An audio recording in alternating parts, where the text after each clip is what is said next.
প্রিয় শিক্ষার্থী, আসসালামু আলাইকুম।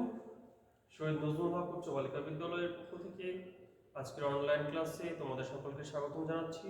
আমি মোহাম্মদ উমর ফারুক, সহকারী শিক্ষক, ব্যবসায় শিক্ষা। আজকে আমি তোমাদের সামনে যে ক্লাসটি নিয়ে হাজির হয়েছি সেটা হচ্ছে নবম ও দশম শ্রেণীর দ্বিতীয় অধ্যায় লেনদেন। আমরা লেনদেনের আজকে যে ক্লাসটি করব সেটা হচ্ছে পাঠ্যপুস্তকের সৃজনশীল প্রশ্নের সমাধান করব। আমরা দেরি না করে সরাসরি আমরা ক্লাসে চলে যাব। ক্লাসটি সবাই বই বের করো, বইয়ের লেনদেন অধ্যায় অনুশীলনের প্রশ্নে চলে আসো। 21 পৃষ্ঠা 1 নম্বর সৃজনশীল প্রশ্ন। তাহলে আমরা করব পৃষ্ঠা 21 1 নম্বর সৃজনশীল প্রশ্ন। প্রথমে এখানে কয়ে কি দেওয়া হয়েছে খেয়াল করতে হবে। আজকে ক্লাসটির জন্য তোমাদেরকে অবশ্যই পাঠ্যপুস্তকের সহযোগিতা নিতে হবে এবং বই না থাকলে তোমরা বইটা নিয়ে ক্লাসে উপস্থিত হও। আমরা প্রথমে প্রশ্নটা পড়ি ভালো করে।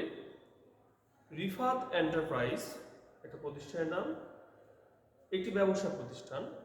2017 সালের ডিসেম্বর মাসে উক্ত ব্যবসা প্রতিষ্ঠানে ঘটনাগুলো সংঘটিত হয়েছে।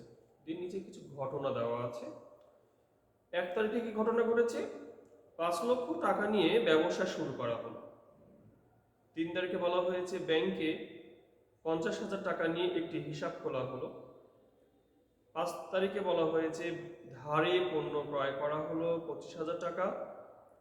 7 তারিখে বলা হয়েছে নগদে পণ্য বিক্রয় করা হলো 45,000 টাকা।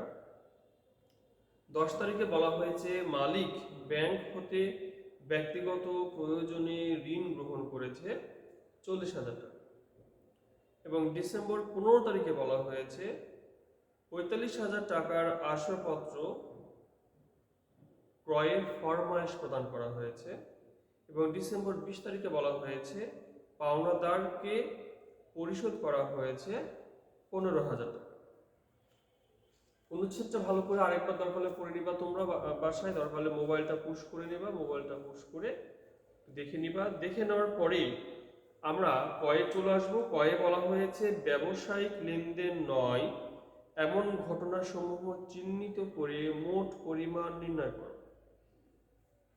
তাহলে ব্যবসায়িক লেনদেন নয় আমরা লিখব প্রথমে প্রশ্নটাকে সামঞ্জস্য রেখে ব্যবসায়িক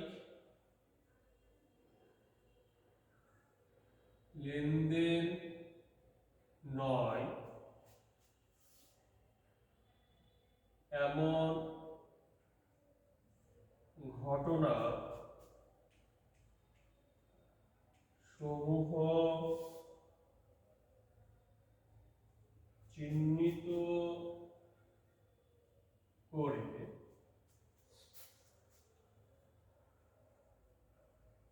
মোট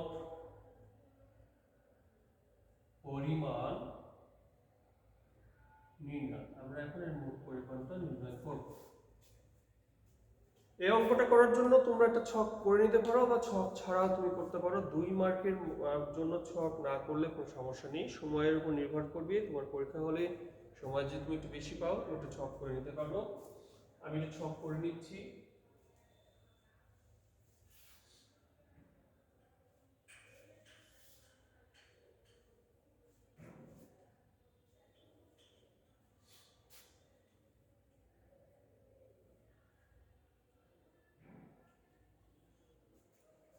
এখানে লিখবো তারিখ। যেহেতু কোশ্চেনে বলা হয়েছে ঘটনাসমূহ চিহ্নিত করতে বলা হয়েছে, তাহলে আমরা এখানে লেনদেন কি না কথাটা চিহ্নিত করে নিব। লেনদেন কি না। পরিমাণ নির্ণয় করতে বলা হয়েছে, যে টাকার পরিমাণ নির্ণয় করতে বলা হয়েছে, আমরা এখানে পরিমাণ বা টাকা কথাটা লিখে নেব।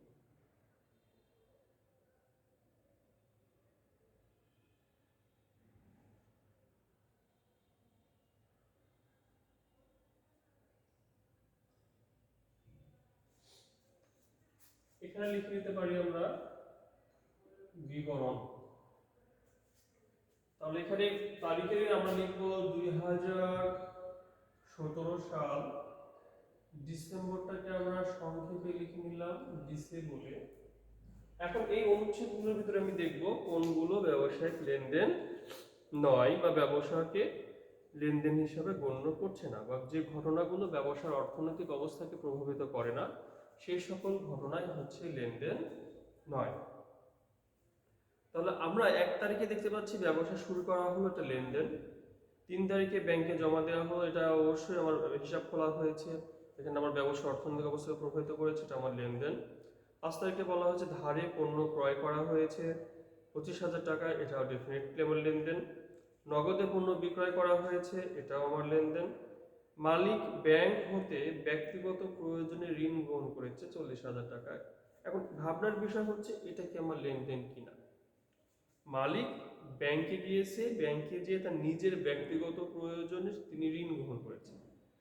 ব্যক্তিগত প্রয়োজনে তিনি ঋণ গ্রহণ করে টাকাটা ব্যক্তিগত কাজে বা বাসায় নিয়ে চলে গেছে, এবং ঋণ পরিশোধও করবে ব্যক্তিগতভাবে, কারণ ঋণ নিলে সেই ঋণের অর্থ তো ব্যবসা প্রতিষ্ঠান যে পরিশোধ করবে সে কথা তো এখানে বলে দেওয়া হয়নি, এবং এর দায়ভার ব্যবসা প্রতিষ্ঠান গ্রহণ করবে না। তাহলে আমরা এটাকে বলতে পারি যে মালিক ব্যাংক হতে ব্যক্তিগত প্রয়োজনে যে ঋণ গ্রহণ করলো এটা লেনদেন নয়। এবং 15 তারিখে দেখো বলা হয়েছে 45,000 টাকার আসবাবপত্র ক্রয়ের ফরমাইশ প্রদান করা হয়েছে। আমি ফরমাইশ দিয়েছি, এখন পর্যন্ত আমি প্রোডাক্টটা আমি পাইনি বা গ্রহণ করিনি, তাহলে এটাকে আমরা লেনদেন নয় বলে গণ্য করব। তাহলে আমরা এখানে দুইটা লেনদেন আর নয় আমরা পাচ্ছি। একটা হচ্ছে 10 তারিখ, আমরা লিখব লেনদেন নয়। কি লিখব? মালিক ব্যক্তিগত প্রয়োজনে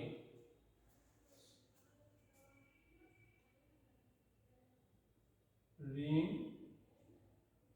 গ্রহণ। কোথা থেকে? ব্যাংক হতে। লিখতে পারো মালিক ব্যাংক হতে ব্যক্তিগত প্রয়োজনে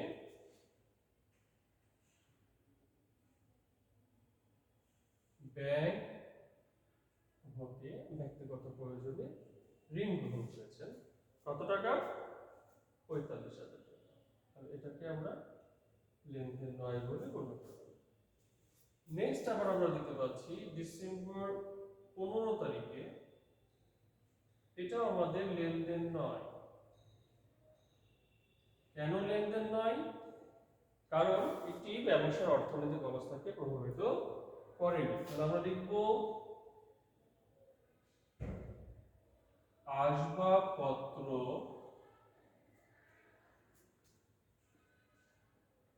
ক্রয়ের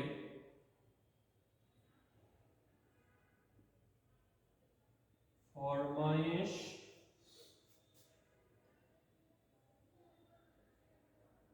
প্রদান। কত টাকা?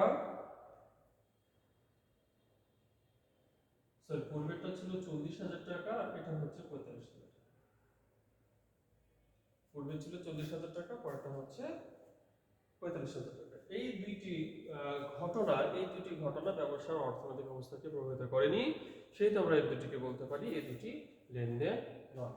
এখন যদি আমরা যোগ করে দিই তাহলে আমরা পেয়ে গেলাম 85,000 টাকা। তুমি উত্তর লিখে নিতে পারো, উত্তর না লিখলে সমস্যা, উত্তর লিখে নেওয়া ভালো। উত্তর 85,000 টাকা। এই ছিল আমাদের ক। এবার আসে খ নম্বর। খ নম্বরে বলা হয়েছে ঘটনাটা সমূহ হতে লেনদেন চিহ্নিত করে সমীকরণ পদ্ধতিতে তার কারণ ব্যাখ্যা করতে বলা হয়েছে। তাহলে আমি সেম একই ছকই কাটবো, এবং এখানে যে বিবরণ কথাটা লিখেছি সেগুলো একটু চেঞ্জ করে ফেলবো। আমরা যেগুলো যেগুলো লেনদেন সেগুলোই আমরা এখানে লিখব। তাহলে আমরা খ নম্বর প্রশ্নটা শুরু করব।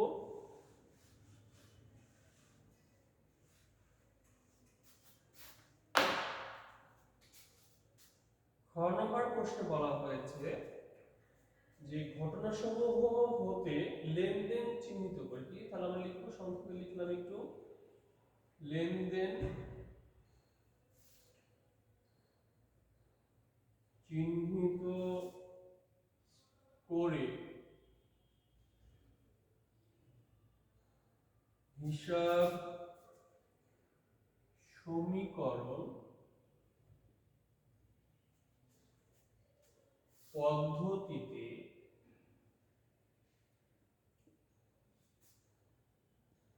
তার কারণ ব্যাখ্যা করা হলো, বা শুধুমাত্র কারণ পর্যন্ত তুমি লিখতে পারো। ছকটা সেম, একই ছক করবো আমরা।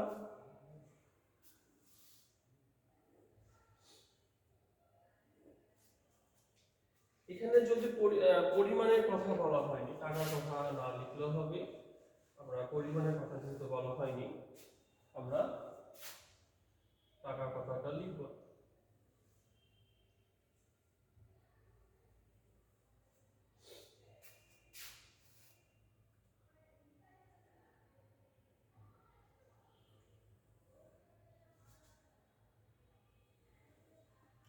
এখানে আমরা লিখব তারিখ, লেনদেন কিনা, এবং এখানে বলা হয়েছে হিসাব সমীকরণ পদ্ধতিতে তার করতে হবে ব্যাখ্যা দিতে হবে। তাহলে আমরা এখানে শুধুমাত্র ব্যাখ্যা কথাটা লিখতে পারি, বা তুমি ডিটেইলস যদি লিখতে চাও তুমি লিখতে পারো হিসাব সমীকরণ পদ্ধতিতে ব্যাখ্যা। তো আমরা সরাসরি চলে আসছি তারিখে 2017 সাল ডিসেম্বর 1 তারিখ। এটা আমরা কি পাচ্ছি? এটা আমরা পাচ্ছি লেনদেন। আমি এখানে শুধুমাত্র লেনদেনগুলো লিখলেই হবে, যেগুলো লেনদেন নয় সেগুলো কি লেখার প্রয়োজন আছে বলে আমি মনে করছি না, কারণ আমি পূর্বেই যেহেতু লেনদেন নয় অলরেডি অন্তর্ভুক্ত করে ফেলেছি। তো সেগুলো যেগুলো লেনদেন সেগুলো চিহ্নিত করে সেটার আমরা ব্যাখ্যা দেবো, আর লেনদেন যেগুলো নয় সেগুলো তো সমীকরণ পদ্ধতিতে ব্যাখ্যা দেওয়া সম্ভব নয়। তাহলে আমি এখন কি লিখব? যে 5 লক্ষ টাকা নিয়ে ব্যবসা শুরু করা হলো। তাহলে আমরা লিখতে পারি নগদ টাকা নিয়ে ব্যবসায় শুরু করায় হিসাব সমীকরণ A equal to L plus E এর নগদ A ও মূলধন বাবদ মালিকানা সত্ত্ব ই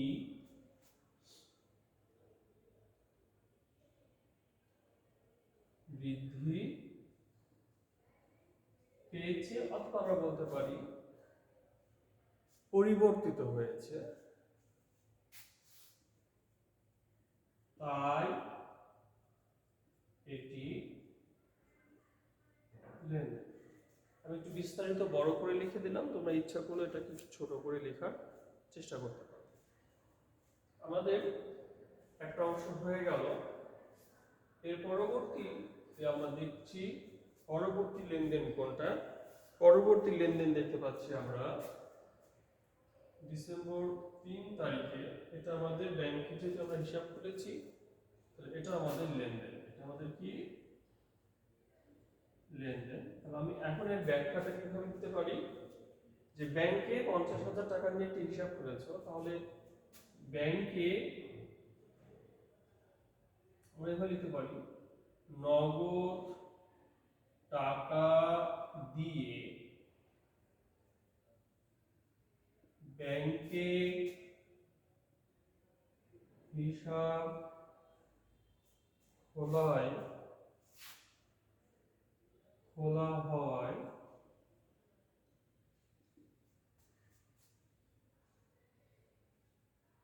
হিসাব সমীকরণের, আমি এখন ইচ্ছা করলে এই টোটাল সমীকরণটা লিখে নিতে পারি বা এটা না লিখলেও হবে, আর আমি যখন হিসাব সমীকরণটা বলে দিয়েছি এবং আমরা জানি হিসাব সমীকরণটা কি, লিখে ভালো হয় এর নগদ এ হ্রাস, কারণ আমি ব্যাংক নগদ টাকা নিয়ে ব্যাংকে গিয়েছি, ব্যাংকে যে অ্যাকাউন্ট খুলেছি বা টাকা ব্যাংকে জমা রেখেছি, তাহলে আমার ব্যবসা প্রতিষ্ঠান নগদ টাকা কি হয়ে গেছে, হ্রাস হয়ে গেছে। এবং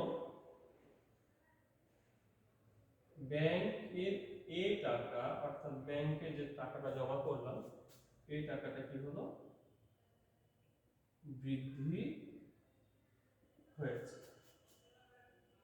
তাই এটি লেনদেন, এই কথা না লিখলেও হবে, তাই এটি লেনদেন। আমি লিখে দিলাম, তোমরা ইচ্ছা করলে তাই না লিখেও করতে পারো।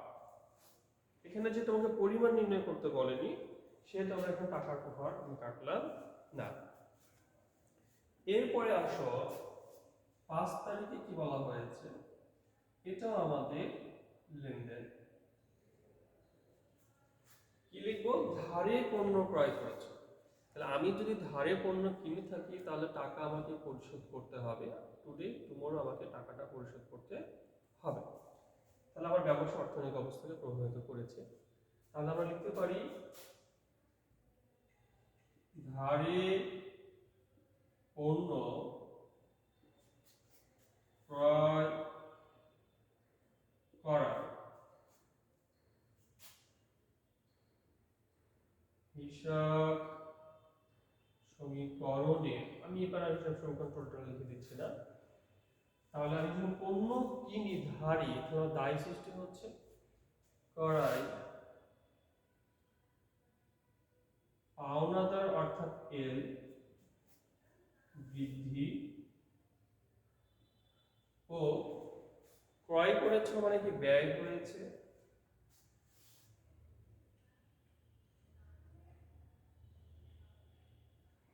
ক্রয় বাবদ ব্যয় হওয়ায় মালিকানা সত্ত্ব ই হ্রাস হয়েছে। তাই এটি লেনদেন, এই কথাটাও আমি এখন অ্যাভয়েড করলাম। আমি মনে করছি তোমরা এটা বুঝতে পেরে গেছো, আমরা দাগ টেনে নিলাম। আমি একটু উপরের দিকে চলে যাব, সম্ভবত তোমরা হয়তো বা না দেখতেও পারো বোর্ডে কি দেখা যাচ্ছে, এটা একটু চেক করে নিতে হবে নিচের দিকে লেখা যাবে কিনা। তো আমি নিচের দিকে আর লিখছি না, আমি উপরের দিকে চলে যাচ্ছি। নেক্সট তারিখে আমরা চলে যাব উপরের দিকে।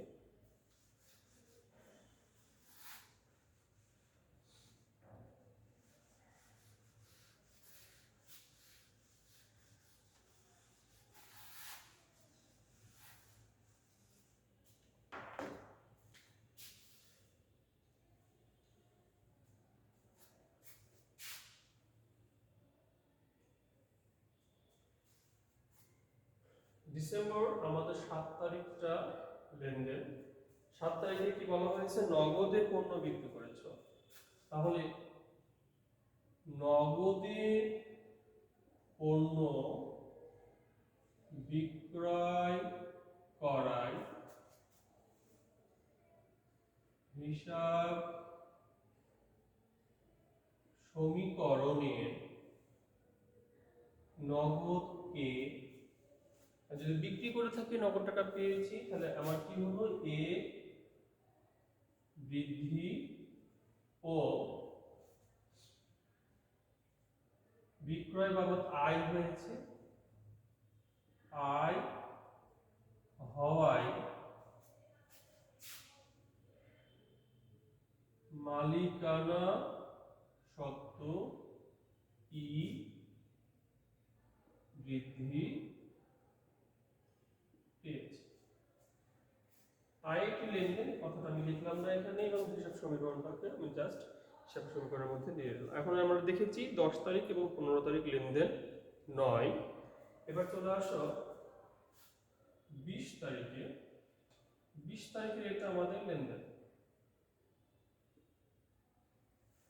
কিভাবে লেনদেন হচ্ছে বলা হয়েছে, পাওনাদারকে পরিশোধ করেছে। এই যে পাওনাদার সৃষ্টি হয়েছিল 5 তারিখে ধারে পণ্য কিনেছিলাম 25,000 টাকা, সে তার মধ্যে থেকে 15,000 টাকা পরিশোধ করা হলো। পাওনাদারকে পরিশোধ করেছি, তার মানে কি নগদ টাকা দিয়েছি, তার ব্যবসা প্রতিষ্ঠানে নগদ টাকা কমে যাচ্ছে এবং পাওনাদার বাবদ যে দায় ছিল সেই দায়টা কিন্তু কমে যাচ্ছে। তাহলে আমরা এখন লিখবো পাওনাদারকে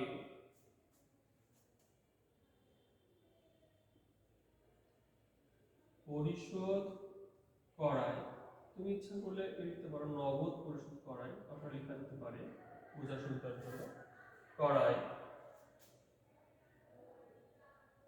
হিসাব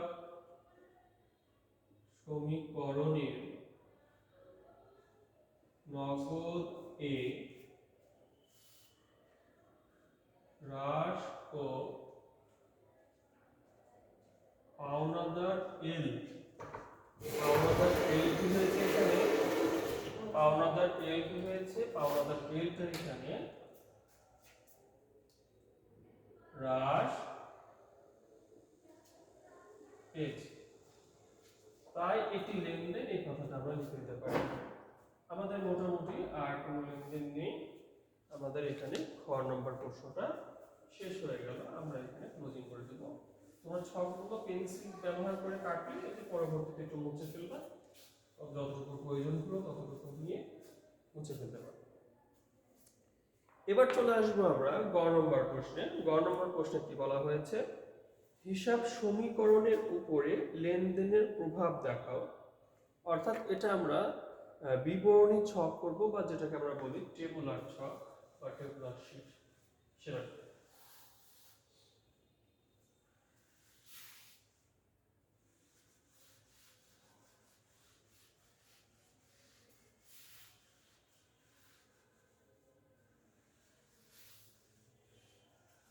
আমরা প্রথমে লিখে নিব গ নম্বরে কি লিখব, যে হিসাব সমীকরণের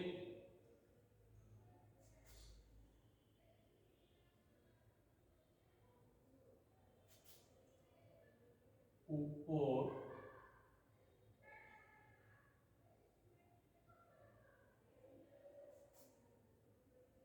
লেনদেনের প্রভাব, যেটাকে আমরা বিবরণী ছক বলি বা টেবুলার ছক কথাটাও বলে থাকি। ছক কাটার সময় এখানে খেয়াল রাখতে হবে, আমরা ছকটা খুব সাবধানতার সঙ্গে কাটবো। প্রথমে আমরা খাতাটাকে একটু, অর্থাৎ মনে করি যদি এটা আমাদের খাতা হয়ে থাকে, তো খাতাটাকে এইভাবে না নিয়ে, খাতাটাকে এইভাবে নিয়ে আমরা ছক কাটা শুরু করব। তাহলে এমন করে ছক কাটবো যেন এখানে প্রথমে দুইটা লাইন লেখা যায়, দুইটা লাইন লেখা যায়, এরকম করে একটু জায়গা।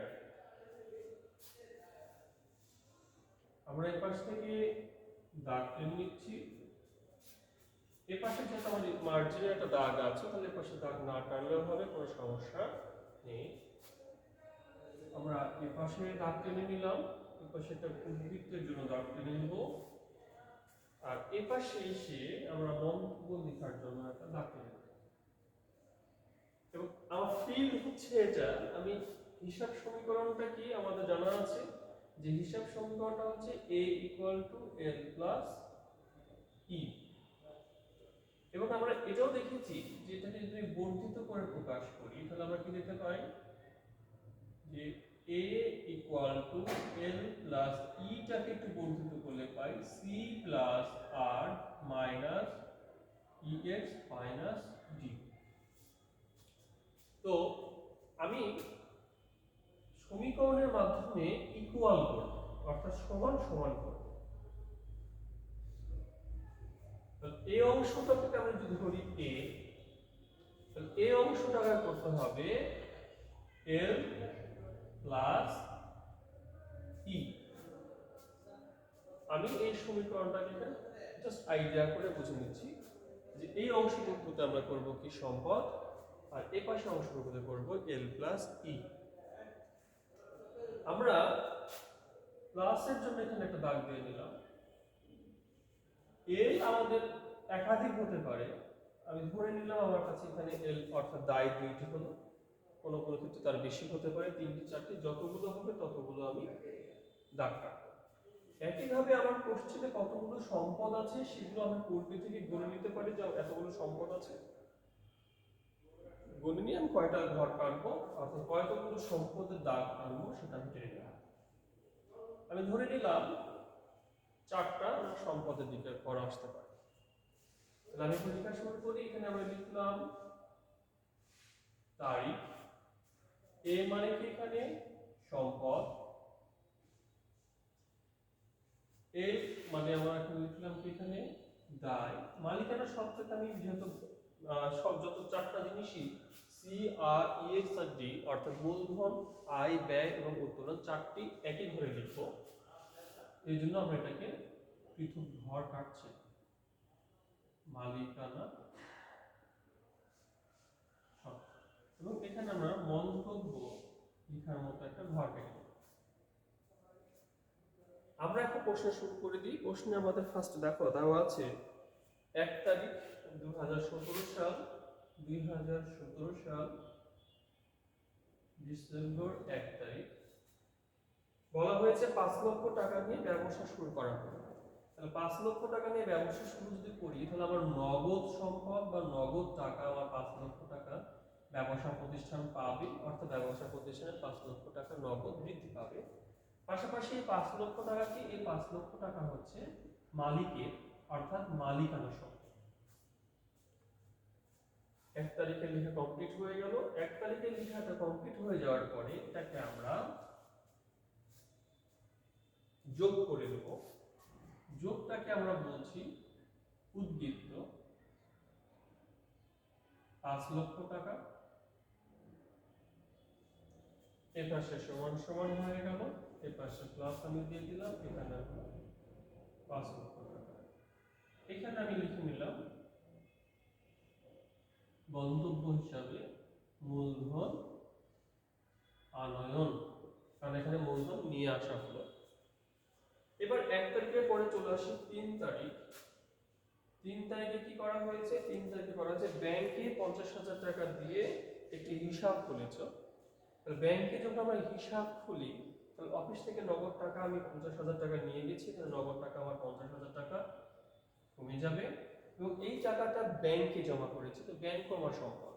তাহলে আমার ব্যাংক বলে একটা সম্পদের দিকে ঘর কাটবো, এই ঘরে আমার 50,000 টাকা বৃদ্ধি পেয়ে যাবে।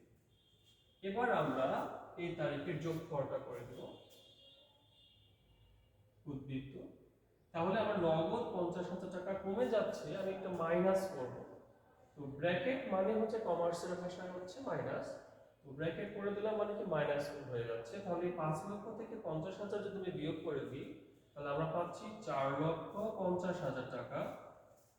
এখানে আমি পেলাম কত টাকা? 50,000 টাকা। এখানে সমান সমান চলে আসলো, এখানে আমরা প্লাস দিয়ে দিলাম এবং এখানে কত হয়ে গেল? 5 লক্ষ টাকা হয়ে গেল। এবার 3 তারিখের পরে আমরা 5 তারিখে চলে আসি। 5 তারিখে কি বলা হয়েছে? ধারে পণ্য ক্রয় করেছো, ধারে পণ্য ক্রয় করেছো কত টাকা? 25,000 টাকা। ধারে পণ্য যদি ক্রয় করি তাহলে আমরা দায়ের দিকে একটু ঘর পাচ্ছি, সেটাকে আমরা লিখছি পাওনাদার, অথবা তুমি এখানে লিখতে পারো প্রদেয় হিসাব, অর্থাৎ পরিশোধ করতে হবে। আমরা ক্ষয়ে দেখো অলরেডি লিখেছিলাম যে এল আমার কি হচ্ছে এখানে বৃদ্ধি হচ্ছে, কারণ আমরা কি করেছি এই যদি বৃদ্ধি হয়ে থাকে তাহলে আমরা বৃদ্ধির ঘরে এল এর ঘরে আমরা কি লিখবো কত টাকা? 25,000 টাকা। এই জায়গায় একটু গ্যাপ রাখবো কারণ পরে থেকে আমরা যোগফল, কারণ পুরো অংশটা হচ্ছে যোগফলের জন্য, পরের নিচের লাইনটা হচ্ছে কি ওই তারিখে লেনদেন যোগ। এবং ধারে পণ্য ক্রয় করার কারণে আমার মালিকানা শর্ত কিন্তু 25,000 টাকা হ্রাস পাচ্ছে এবং মন্তব্যের ঘরে আমি লিখে ফেললাম কি এখানে ব্যয় হয়েছে। আমি যোগফল টেনে দেবো এবার। যোগফল টানলে উদ্বৃত্ত আমার কি দাঁড়াচ্ছে, এটা যা ছিল 4,50,000, 4,50,000 টাকায় হলো। এখানে 50,000 টাকা, 50,000 টাকা হলো। এখানে কত আসছে, এখানে 25,000, 25,000 হলো। এবং এখানে 5 লক্ষ থেকে 25,000 টাকা মাইনাস হয়ে আসছে 4,75,000। 5 তারিখের পরে চলে আসি আমরা 7 তারিখে। 7 তারিখে বলা হয়েছে নগদে পণ্য বিক্রি করেছে। তো নগদে পণ্য বিক্রি করলে নগদ টাকা বেড়ে যায় এবং বিক্রয় করলে মালিকের আয় হয় এবং মালিকানার শর্ত বৃদ্ধি পাবে। তাহলে আবার নগদ টাকা কত টাকা বাড়ছে, নগদে পণ্য বিক্রি করেছে কত টাকা, 45,000 টাকা। তাহলে নগদ আমার 45,000 টাকা বৃদ্ধি পাচ্ছে এবং মালিকানার শর্ত আমার এখানে কি হচ্ছে 45,000 টাকা বৃদ্ধি পাচ্ছে। মন্তব্য ঘর আমি লিখে নিতে পারি আয় হলো এটা। এবার এখান থেকে আমরা উদ্বৃত্ত করে নিই বা যোগফল করে নিই। উদ্বৃত্ত করে নিলে কি আসছে 4,50,000 আর যোগ করছি 4,45,000, তাহলে 4,95,000 টাকা হলো এই জায়গায়। এখানে আসলো 50,000 টাকা, এখানে কি হচ্ছে 25,000 টাকা এবং এখানে আমি যদি যোগ করে দিই তাহলে আমি পাচ্ছি 5,35,000।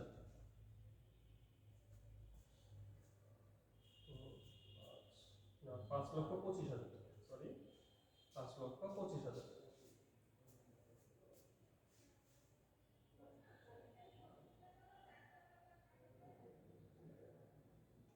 আচ্ছা, নেক্সট আমরা চলে আসি। নেক্সট আমাদের কোথাও ভুল হচ্ছে মনে হচ্ছে, এখানে বিয়োগফলটা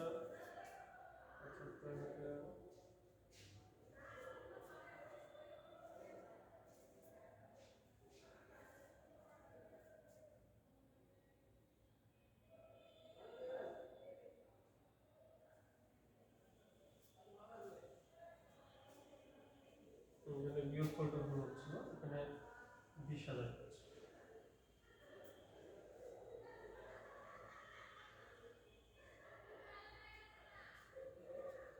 এবার নেক্সট আমরা চলে আসি লাস্ট আমাদের 7 তারিখের পরে চলে আসছি। 10 তারিখ লেনদেন নয়, 15 তারিখ লেনদেন নয়, আমাদের লেনদেন হচ্ছে 20 তারিখ। 20 তারিখ বলা হয়েছে পাওনাদারকে পরিশোধ করেছে, নগদ টাকা পরিশোধ করেছে। তাহলে আমার নগদ টাকা কত টাকা পরিশোধ করেছে 15,000 টাকা। 15,000 টাকা এখানে কি হয়ে গেল মাইনাস হয়ে যাচ্ছে। আর এই পাওনাদারকে পরিশোধ যেহেতু করেছি, পাওনাদার আবার 15,000 টাকা মাইনাস হয়ে যাচ্ছে। তাহলে আমার এখন উদ্বৃত্তটা কি আসছে দেখি। উদ্বৃত্ত এখান থেকে যদি আমি বিয়োগ করে দিই,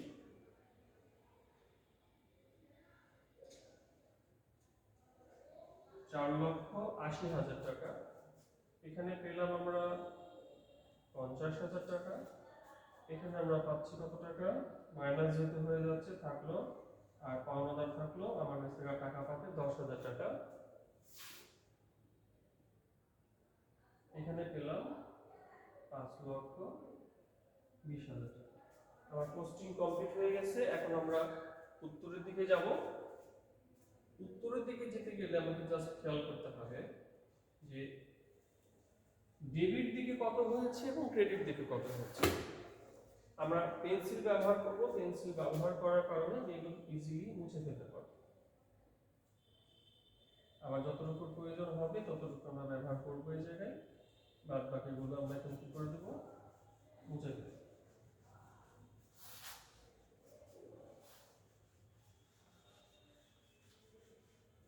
এখন সম্পদের দিকের গুলো আমি ক্যালকুলেশন করব এবং দায় এবং মালিকানা শর্ত দিকে ক্যালকুলেশন করব। দুই দিকে যদি একই সমান হয় তাহলে বুঝতে হবে আমাদের অঙ্ক কমপ্লিট হয়েছে বা ঠিক হয়েছে। 5,20,000 টাকা, 10,000 টাকা প্লাস, আমরা যদি যোগ করি তাহলে আসছে 5,30,000 টাকা। আমরা ক্লোজিং করে দেব। এপাশে দেখবো 4,80,000 টাকা, 50,000 টাকা যোগ করলে আমরা পাচ্ছি 5,30,000 টাকা। তাহলে আমার দেখা যাচ্ছে যে দুই পাশে মিলে গেল, তার মানে আমার অঙ্কটা কমপ্লিট হবে। এইভাবে তোমরা বাসায় প্র্যাকটিস করবা, আশা করছি অঙ্কগুলো একটু পারবা। সমস্যা হলে আমাকে নক করবা, মেসেঞ্জারে নক করবা। যারা যারা ক্লাসটা করলা, আমাদের যদিও কমার্সের স্টুডেন্ট সংখ্যা খুবই কম, তো তোমরা একটা কমেন্ট করবা যে আমরা ক্লাস করছি, কার কী অবস্থা, আর কোনো কি সমস্যা হচ্ছে কিনা। আচ্ছা, ভালো থাকো সকলে, আল্লাহ হাফেজ।